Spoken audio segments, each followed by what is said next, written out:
சதகல்லாஹுல் அலியுல் அஸீம். சர்வ புகழும் புகழ்ச்சியும் ஏக பராபரனாகிய வல்ல இறைவன் ஹக் சுப்ஹானஹு வ தஆலா அவன் ஒருவனுக்கே சொந்தமானதாகும். ஸலவாத்து ஸலாம் என்கின்ற சாந்தி சமாதானம் கருணைகள் அனைத்தும் கருணை நபி ஸல்லல்லாஹு அலைஹி வஸல்லம் அவர்கள் மீதும் அவர்களை பின்பற்றிய சஹாபாக்களை பின்பற்றிய தாபியீங்கள் தபஅ தாபியீங்கள் ரசூலுல்லாஹ் கொண்டு வந்த அந்த வாழ்க்கை முறையில் நடந்து வெற்றி கண்ட எல்லா மகான்கள் பெரியவர்கள் மீது எல்லா காலங்களிலும் உண்டாக வேண்டும். அன்பார்ந்த இஸ்லாமிய பெரியோர்களே, அல்லாஹ் சுப்ஹானஹு வ தஆலா அவன் ஒருவனை பயந்து கொள்ளும்படி ஆரம்பத்தில் எனக்கும் அப்பால் உங்களுக்கும் வசியத் என்கின்ற தக்வாவை கொண்டு எச்சரிக்கை செய்கின்றேன், நல்ல உபதேசம் செய்து கொள்கிறேன். அன்பார்ந்தவர்களே, சென்ற சுமார் 1.5 மாதத்துக்கு முன்பு ரபியுல் ஆஹிர் மாதத்தில் உங்களோடு நாம் பேசுகிற பொழுது கௌசுல் ஆலம் முஹியுத்தீன் அப்துல் காதர் ஜைலானி கத்தஸல்லாஹு சிர்ரஹுல் அஸீஸ் அவர்களை பற்றிய போதனைகள், அவர்கள் எடுத்து வந்த வழிமுறைகளை பற்றி நாம் பேசினோம். அதில் அவர்கள் இஸ்லாத்துக்கு ஆற்றிய பணிகள் எந்த அளவு மேன்மையானது, முஸ்லிம் சமூகத்தாருக்கு அவர்கள் ஆற்றிய பணிகள் அன்று மாத்திரமல்ல இன்றும் தேவைப்படுகிறது என்கின்ற அடிப்படையில் நாம் சில கருத்துக்களை உங்களோடு பரிமாறினோம். அத்தோடு கூட அவர்கள் எடுத்து வந்த தரீகாக்கள், காதிரியாவாக இருக்கலாம், ஏனைய வழிமுறைகளாக இருக்கலாம், இவைகள் ஷரியாவோடு பிணைக்கப்பட்டவைகளே அல்லாமல் ஷரியாவை விட்டு வேறுபட்டது அல்ல என்பதற்கு பல சான்றுகள் அவர்கள் வாயிலாக, ஷரியா இல்லாமல் தரீகா ஏனைய பாதைகள் கிடையாது என்பதற்கு கூட பல ஆதாரங்களை பேசினோம். அப்படி நாம் உங்களோடு பேசுகிற பொழுது அவர்களுடைய வாழ்க்கை முறைகள், போதனைகள், நடைமுறைகள் அவர்களது முரீதீங்களுக்கு மாத்திரமல்ல, அது இயக்க வேறுபாடு இல்லாமல், கொள்கை வேறுபாடு இல்லாமல், மதுஹப் வேறுபாடு இல்லாமல் எல்லா மக்களாலும் ஏற்குகின்ற பாணியில் இருப்பதை நாம் பார்த்தோம். சற்று நாம் இன்னும் தள்ளி பார்ப்பதாக இருந்தால், இஸ்லாத்தை விட்டு வெளியிலிருந்து பார்த்தாலும் கூட மனித வாழ்க்கைக்கு எந்த அளவுக்கு மனித வாழ்க்கை விமோச்சனம் உள்ள வாழ்க்கையாக மாற வேண்டும் என்பதற்கு கூட அவர்கள் அதை கருத்துக்கள் இருப்பதை நாம் காண முடிந்தது. அன்பார்ந்தவர்களே, தனது ரபாத்துக்களில், ஜாவியாக்களில் கூட ஜாவியாக்களில் அவர்கள் தனது முரீதீங்களுக்கு பயிற்சி கொடுக்குகின்ற பொழுது 10 கட்டளைகளை சொன்னார்கள். நான் உங்களிடத்தில் பேசுகிற பொழுது அந்த 10 கட்டளைகளும் மனித வாழ்க்கையில் ஒரு இஸ்லாமியனுக்கு இன்றியமையாத ஒரு அம்சம். அவைகளை நாம் பின்பற்றினோம் என்றால், நாம் கொள்கைகளை ஒரு புறத்தில் வைத்துவிட்டு அந்த வழிமுறைகளை நாம் பின்பற்றுவதன் ஊடாக அல்லாஹ்வுடைய நட்பை பெற்றுக்கொள்ளலாம், நெருக்கத்தை பெற்றுக்கொள்ளலாம் என்கின்ற கருத்தும் என்னால் முன்வைக்கப்பட்டன. அவைகளில் முதல் கருத்தாக நமது நாவுகளை பேணிக் கொள்வது. நாம் நாவுகளை பேணிக் கொண்டால் எவ்வளவோ பிரச்சனைகளிலிருந்து நம்மை பாதுகாத்துக் கொள்ளலாம் என்கின்ற கருத்து முன்வைக்கப்பட்டது. அடுத்து அவர்கள் சொல்லுகின்ற ஒன்று என்னவென்றால், அல் முஹாஃபிலத்து அலஸ் ஸலவாத்தில் ஹம்ஸ் ஃபீ வக்திஹா. அதாவது அவர்களுடைய 2வது போதனை என்னவென்றால், ஒவ்வொரு முஸ்லிமான மனிதனும் தொழுகை என்கின்ற கடமையை நேரத்துக்கு நிறைவேற்றுவது அவசியமானது என்கின்ற கருத்தை சொல்கிறார்கள். இதைத்தான் நான் சென்ற ஹுத்பாவிலே, தரீகாக்கள் என்பன ஷரியாவை விட்டு வேறுபட்டது அல்ல, ஷரியாவை விட்டுவிட்டு தரீகாவில் மாத்திரம் இருக்குகிறோம் என்று ஷரியாவை உதாசீனம் செய்துவிட்டு ஒருவன் நடந்தான் என்றால் அவன் விமோச்சனம் பெற முடியாது என்பதால் இந்த கருத்தை அவர்கள் தனது முரீதீங்கள், நான் சொல்லி இருக்குகின்றேன் முரீதி என்றால் யாரு, ஷேக் என்றால் யார் என்பதாக. முரீதீங்கள் என்றால் தனது பாசறையில் கல்வி கற்ற மாணாக்கள். அந்த மாணாக்களுக்கு அவர்கள் பயிற்சி கொடுக்குகிற பொழுது ஐங்கால தொழுகை மிக மிக அவசியமானது. ஐங்கால தொழுகையை விட்டுவிட்டு நீங்கள் இறைவனிடத்தில் சேர முடியாது என்பதை மிக அழகாக பல மணி நேரங்கள் பேசுகின்ற அளவுக்கு, மணித்தியாலங்கள் பேசுகின்ற அளவுக்கு அவர்களுடைய உபதேசங்கள் இருப்பதை பார்க்கலாம். சொல்லுகிறார்கள், அல் இஹ்சான், இஹ்சான் என்பது மனிதனுக்கு அவசியம் என்பதாக. கஅன்னக தராஹ் ஃபஇன் லம் தகுன் தராஹ் ஃபஇன்னஹு யராக. எல்லா நேரங்களிலும் எல்லா வேளைகளிலும் அதை கொடுக்கல் வாங்கலாக இருக்கலாம், ஒருவரோடு ஒருவர் பேசுகின்ற விடயங்களாக இருக்கலாம், வணக்க வழிபாடுகளாக இருக்கலாம், எதுவாக இருந்தாலும் கூட நீங்கள் இஹ்சானோடு இருங்கள். அப்படி என்றால் அல்லாஹு தஆலா என்னை பார்த்து கொண்டிருக்கின்றான், நான் அவனை காணாவிட்டாலும் கூட அவன் என்னை கண்டு கொண்டிருக்கின்றான். ஆகவே நான் இறைவனுக்கு மாறுபாடு செய்யக்கூடாது. மார்க்கம் எதை சொல்லுகிறதோ அதை நாம் செய்ய வேண்டும். இந்த விடயத்தில் நான் எப்படி இறைவனுக்கு கட்டுப்பட வேண்டும் என்கின்ற இறை அச்சம் உள்ளத்திலே வர வேண்டும் என்கின்ற கருத்தை சொல்லித் தருகிறார்கள். ஆகவே ஒவ்வொரு நாளும் அதான் ஒலிக்கப்படுகிறது என்றால் அல்லாஹு தஆலா என்னை பார்த்து கொண்டிருக்கிறான், நான் பள்ளிக்கு செல்ல வேண்டும் அல்லது தொழுகையில் ஈடுபட வேண்டும் என்கின்ற உணர்வு நம்மிடத்திலே வர வேண்டும். அன்பார்ந்தவர்களே, பெருமானார் ஸல்லல்லாஹு அலைஹி வஸல்லம் அவர்கள் தனது வாழ்க்கையில் எடுத்துக்கொண்ட இபாதாக்களில் மிக மிக பழமை வாய்ந்த ஒரு இபாதா தான் தொழுகை என்கின்ற இபாதா. இஸ்லாத்தில் கடமையாக்கப்பட்ட வணக்கங்களில் முதல் விதியாக்கப்பட்ட ஒரு கடமை தொழுகை என்கின்ற கடமை.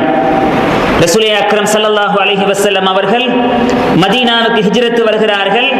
ஹிஜ்ரத் வருவதற்கு ஓராண்டுகளுக்கு முன்பு அல்லாஹ் தஆலா மிஅராஜ் என்கின்ற விண்ணேற்ற பயணத்தை ரசூலுல்லாஹ்வுக்கு கொடுத்து தன்னிடத்திலே அழைத்து ரசூலுல்லாஹ்வுக்கு உம்மத்துக்களுக்கு இதை கொடுங்கள் என்று பாரம் கொடுத்த ஒரு இபாதா நேரடியாக இருக்கும் என்றிருந்தால் அது தொழுகை ஒன்று மாத்திரம்தான்.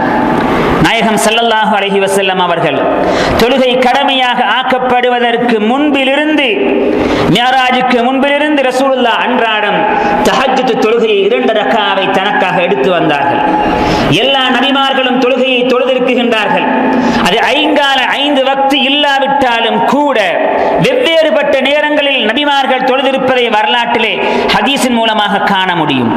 அதைத்தான் பெருமானார் ஸல்லல்லாஹு அலைஹி வஸல்லம் அவர்களும் தனக்கு மிஅராஜ் என்கின்ற அந்த பயணத்தின் ஊடாக தொழுகை விதியாக ஆக்கப்படுவதற்கு முன்பு ரசூலுல்லாஹ் செய்த வணக்கம் தொழுகை என்கின்ற வணக்கம். அதை ரசூலே கரீம் ஸல்லல்லாஹு அலைஹி வஸல்லம் கடைசி வரை சஹாபாக்களுக்கு சொன்னார்கள். கடைசி வரை ரசூலுல்லாஹ் எந்த சந்தர்ப்பத்திலும் விடவில்லை. தொழுகையை பற்றி ரசூலுல்லாஹ் பேசுகிற பொழுது அஸ்ஸலாத்து இமாதுத்தீன் வமன் அகாமஹா ஃபகத் அகாமத்தீன் வமன் ஹதமஹா ஃபகத் ஹதமத்தீன். தொழுகை என்பது ஒரு கோட்டையின் தூணை போன்றது. இந்த பள்ளியிலே பல தூண்கள் இருக்கின்றன. 4-5 தூண்களை கொண்டு நிர்மாணிக்கப்பட்ட ஒரு கட்டிடம் தான் இந்த இஸ்லாம் என்கின்ற கட்டிடம். அதில் முக்கியமான உறுதியான ஒரு தூண் தான் தொழுகை என்கின்ற தூண். எவன் இந்த தூணை உடைத்து விடுகின்றானோ அவன் மார்க்கத்தை உடைத்தவனாக கருதப்படுகின்றான். எவன் இந்த தூணை நிலையானதாக பாதுகாக்குகின்றானோ அவன் மார்க்கத்தை உயிர்ப்பித்தவனாக, மார்க்கத்தை வளர்த்தவனாக அவன் கருதப்படுகின்றான். ஆகவே இஸ்லாம் என்கின்ற மார்க்கத்துக்கு 5 தூண்கள். அதில் முதல் தூண் உறுதியான தூண். 4 தூண்களுக்கு மத்தியிலே இருக்கின்ற தூண் தான் தொழுகை என்கின்ற தூண். அதை விட்டு விட்டோம் என்றால் ஏனைய இபாதாக்கள் செல்லுபடி அற்றதாக மாறுகிறது. பெருமானார் ஸல்லல்லாஹு அலைஹி வஸல்லம் இதை சொல்லுகிற பொழுது அஸ்ஸலாத்து ரஅஸு குல்லி அஅமால், எல்லா வணக்கங்களுக்கும், எல்லா திக்ருகள், எல்லா ஃபிக்ர்கள், எல்லா ஔராதுகள், அனைத்து சுன்னத்துக்கள், அனைத்து முஸ்தஹபாத்துக்கள், அனைத்து வணக்கங்களுக்கும் மூலதனமே தொழுகை என்றார்கள். தொழுகை இல்லாமல் நாம் என்ன வணக்கங்களை செய்தாலும் கூட அவைகள் அங்கீகரிக்கப்படாது என்கின்ற கருத்தை ரசூலுல்லாஹ் சொல்லித் தந்திருப்பதை பார்க்கலாம்.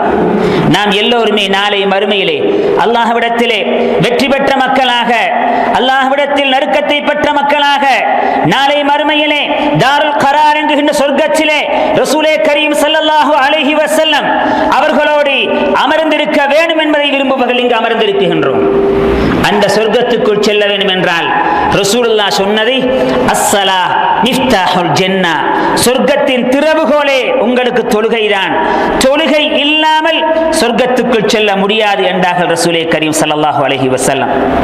ஒரு வாகனத்தை வாங்குகின்றோம், ஒரு வீட்டை வாங்குகின்றோம், வீட்டுக்குள் செல்ல வேண்டும், வாகனத்தை நாம் எடுத்து செல்ல வேண்டும் என்றால் அந்த வீட்டினுடைய திறவுகோல் நமக்கு தேவைப்படுகிறது, வாகனத்தின் திறவுகோல் நமக்கு தேவைப்படுகிறது. அப்படி இருந்தால்தான் வாகனத்தில் முறையாக செல்லலாம். குதர்க்கம் பேசி இல்லை, கதவை உடைத்துக் கொண்டு இல்லை உள்ளே செல்லலாம் என்றால் அது வித்தியாசமான பாதை. நேர்மையான பாதையின் ஊடாக செல்வதாக இருந்தால் முறையாக திறந்து கொண்டு செல்ல வேண்டும். அப்படித்தான் இஸ்லாத்துக்குள் நான் இருக்குகின்றேன், ஒரு முஸ்லிமாக இருக்குகின்றேன், ஒரு இறை அடியானாக இருக்குகிறேன், இறைவனுக்கு நெருக்கமாக இருக்குகிறேன், ரசூலுல்லாஹ்வுடைய நட்பை நான் கொண்டிருக்கின்றேன், ரசூலுல்லாஹ் மீது நட்பு இருக்குகிறது, தோழமை இருக்குகிறது, சஹாபாக்கள் வலிமார்கள் அவுலியாக்களை நேசிக்குகின்றேன் என்றால் அந்த திறவுகோல் நம்மிடத்தில் இருக்க வேண்டும். திறவுகோல் இல்லாமல் பேசுகின்றான் என்றால் அவன் பொய் சொல்லுகின்றான். ரசூலே கரீம் ஸல்லல்லாஹு அலைஹி வஸல்லம் சொல்கிறார்கள், அவ்வளு மா யுஹாசிபு யௌமல் கியாமா, நாளை மறுமையிலே அல்லாஹ் தஆலா உங்களிடத்திலே கேள்வி கேட்கின்ற பொழுது முதலில் கேட்கப்படுகின்ற கேள்வி அஸ்ஸலா, தொழுகையை பற்றி கேட்கின்றான், தொழுதீர்களா என்பதாக. அதற்கு பிறகுதான் ஏனைய இபாதாக்கள், ஏனைய திக்ருகள், ஏனைய சுன்னாக்கள், ஏனைய முஸ்தஹபாத்துக்கள், ஏனைய அனைத்து பகுதிகளும் இந்த தொழுகைக்கு பிறகு கேட்கப்படுகின்ற கேள்விகள். இதில் யார் சரியாக இதில் வெற்றி பெறுகின்றார்களோ அதற்கு பிறகு ஏனைய இபாதாக்களுக்கு நன்மை கொடுக்கப்படும்.